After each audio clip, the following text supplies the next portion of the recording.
Second class के बच्चे देखेंगे लेसन 11 टेसू राजा बीच बाजार। ये लेसन बच्चों हमने रीड करवा दिया है। अभी इसके आगे के क्वेश्चन आंसर देखेंगे। गिनती, गिनत, अनगिनत। कुछ चीजें ऐसी होती हैं जिन्हें गिना जा सकता है और कुछ चीजों को नहीं गिना जा सकता है। ठीक है बच्चों, तो अभी आगे देखेंगे।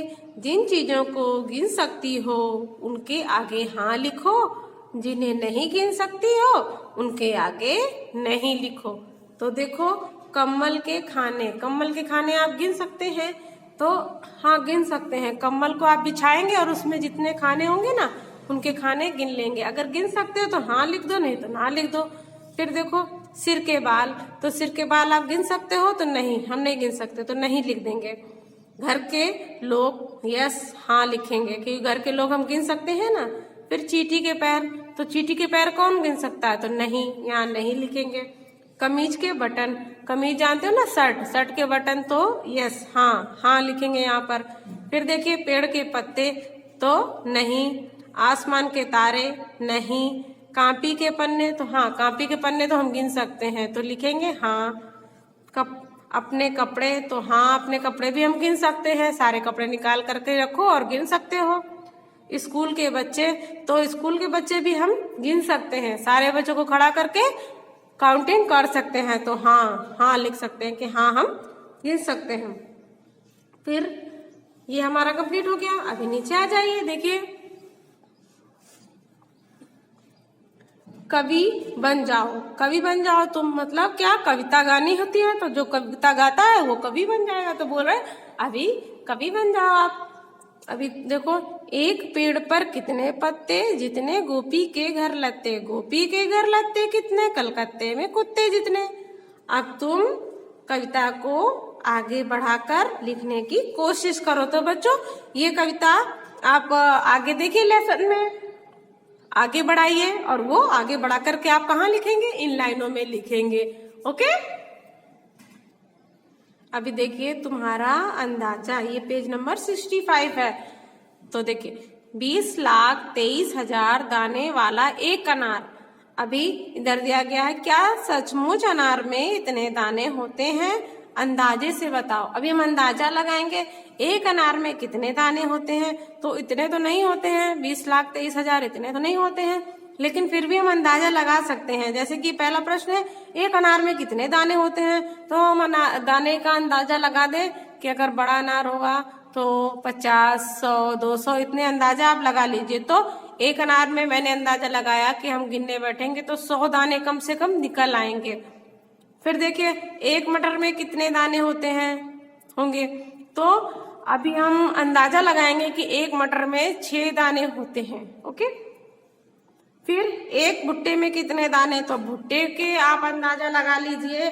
तो एक भुट्टे में 150 दाने या 200 दाने आप अपने हिसाब से बता सकते हैं। तो मैंने बताया कि एक भुट्टे में कम से कम 150 दाने निकलेंगे। फिर आगे देखिए, एक मूंगफली में कितने दाने होंगे, तो हम अंदाजा लगाएंगे कि एक मूंगफली में 2 दाने होते हैं। ठीक है, तो अभी आगे देखिए, मौका मिलने पर जरूर जांच करना कि तुम्हारा अंदाजा कितना सही था।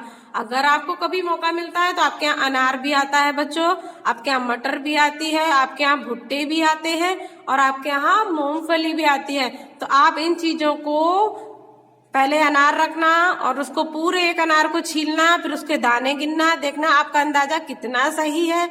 फिर जब आपके यहाँ सब्जी आती है ना, तो सब्जी में मटर आती है, तो आप मटर का एक मटर लीजिए और उसमें दाने गिनिए कि एक मटर में कितने दाने आए, 6 आए कि 7 आए। फिर एक भुट्टा लीजिए, भुट्टे के दाने आप गिन डालिएगा। फिर एक मूंगफली, जब भी आपके यहाँ मूंगफली आए तो आप एक मूंगफली लेकर के देखिएगा उस मूंगफली में कितने दाने हैं।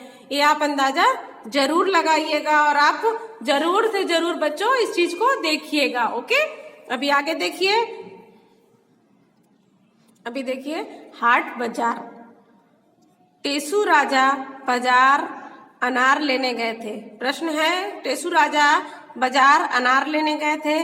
पहला प्रश्न है, तुम बाजार क्या क्या लेने जाती हो? तो आप बाजार क्या क्या लेने जाती हो बच्चों बता दो कि हम सब्जी लेने जाते हैं, पेंसिल लेने जाते हैं, इरेजर लेने जाते हैं, जो भी आपकी वस्तुएं हैं ना, बहुत सारी वस्तुएं वो बता सकते हो। फिर दूसरा प्रश्न देखिए, बाजार कैसे जाती हो? तो जो बच्चे पैदल जाते हो बता सकते हैं कि हम, जैसे मैं बता रही हूँ, मैं बाजार पैदल जाती हूँ, या मैं बाजार बाइक से जाती हूँ, मैं बाजार रिक्शे से जाती हूँ, ऐसे लिख सकते हैं आप।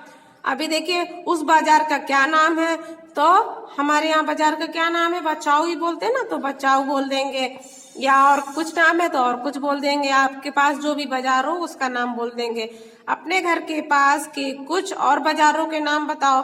तो आपके घर के पास हमारे आसपास ज्यादा बाजार तो नहीं है, मैं तो बचाओ की बाजार ही जाती हूँ। और भी जैसे कि गांधीधाम में बाजार है, अंजार में बाजार है, तो ऐसे हम नाम लिख सकते हैं। अब खा में देखिए, बाजार अलग अलग तरह के होते हैं, जैसे मंडी, हाट, सोम बाजार, माल पैंट, किनारी बाजार आदि। अब देखिए, कक्षा में बात करो कि इन सब बाजारों में क्या अंतर है। तुम्हारे घर के पास किस तरह के बाजार है? तो अभी आप इसके बारे में चर्चा करेंगे अपने घर पे, अपने भाई बहन से, अपने फ्रेंड से, और इसको कंप्लीट करेंगे। ओके बच्चों, चलो बाय बाय।